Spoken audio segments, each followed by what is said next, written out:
hello लोगोफोर बड' जब enough' YouTube चेनेलाव बरायबाय नोंथांमोननि थाखाय गोदान आपडेट लाना फैदों गुवाहाटी इउनिभार्सिटिनि एग्जाम जासिगोन आरो बे एग्जामा जागोन अनलाइन नोंथांमोननि थियरि एग्जाम नोंथांमोना नायदो सोरनि थाखाय फैदों अफिसियेल नटिफिकेशना आरो लोगोसे चेनेलाव गोदानै फैदोंबा चेनेलखौ साबस्क्राइब खालामना लाबानो जाबाय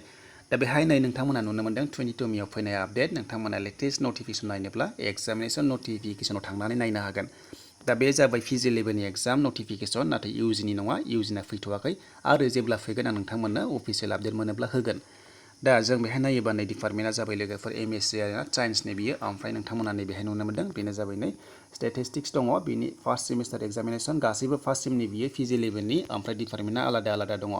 दा बे आरो नायबावसै जों नेक्स्टआव जों मोनबाय बटानि आरो माइक्र'बाय'लजि नोंथांमोना नुनो मोनदों बेहाय एमएससिनि बिनिफ्राय दंबावो आरोबाव बेनो जाबाय एमए लोगोफोर foreign language first semester examination आरो मोनसेया दंबावो नोंथांमोना नुनो मोनदों 21 मेआव फैनाय बेनो जाबाय हिस्ट'रि एमएनि नोंथांमोना जायफोर लादों नोंथांमोननि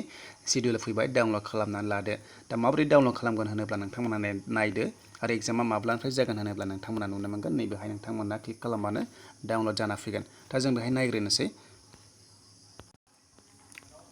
दा बेवहाय फैनाय लोगो लोगो नोंथांमोना बेबायदि मोनगोन डिपार्टमेन्ट अफ स्टेटिस्टिक्स मोनगोन बेनिफ्राय नायदो नै बिनि एग्जामा माब्लानिफ्राय जागोन नोंथांमोना नुनो मोनदों अनलाइन अपेन बुक एग्जामिनेशन आरो बियो थियरि एग्जामिनेशन ओमफ्राय नायदो नै बेहाय पेपार कड थायो नोंथांमोना बे पेपार क'डखौ होनांगोन जेब्ला अनलाइन एग्जाम लिरगोन बेनिफ्राय टाइमिंआ नै बेनो जाहैबाय 11टानिफ्राय लानानै 1:30सिम दङ बेनिफ्राय डेया नोंथांमोना बेहाय नुनो मोनदों बेनिफ्राय डेटआ जाहैबाय